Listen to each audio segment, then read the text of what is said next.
Пачамама, земля, the spirit of Gaia, Mother Earth, Пачамама, земля,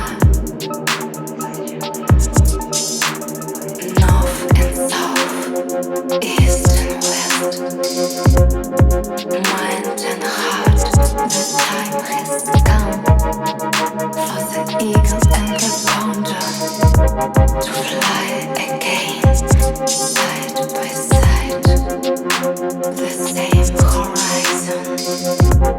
The time is now to awaken Mother Earth, to care for the land and heal what is broken.